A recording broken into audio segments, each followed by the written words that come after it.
Hi guys, ఈ nail polish చూసారా? ఈ నెయిల్ పాలిష్తో నేను టీషర్ట్ పైన పెయింటింగ్ వేశాను కదా, సో అది 1 మిలియన్ దాటిందనమాట views. Thank you so much అందరికీ సపోర్ట్ చేస్తున్నందుకు. అలాగే మీరందరూ కూడా సబ్స్క్రైబ్ చేసుకుంటారు మన ఛానల్ని అని అనుకుంటున్నాను.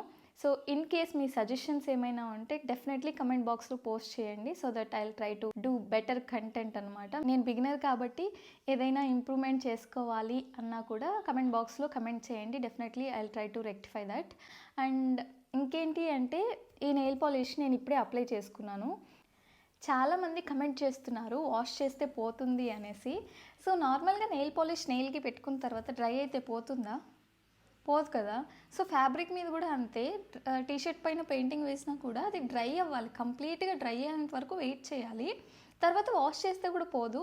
మేబీ కపుల్ ఆఫ్ వాషెస్ తర్వాత పోతుంది, కానీ ఇమీడియట్గా అయితే వెళ్ళదు. చాలామంది నేను హ్యాండ్ వాష్ చేసి అది కూడా వీడియో పోస్ట్ చేశాను.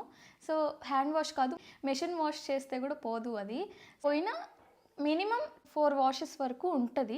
సో మీరు ఎవరైనా ట్రై చేయాలి అనుకుంటే ట్రై చేయండి. మీరు ఇంకా ఆ వీడియోని చూడలేదు అంటే డిస్క్రిప్షన్లో లింక్ ఇచ్చేస్తాను, go and check it out. మళ్ళీ నెక్స్ట్ వీడియోలో కలుద్దాం. See you guys, bye.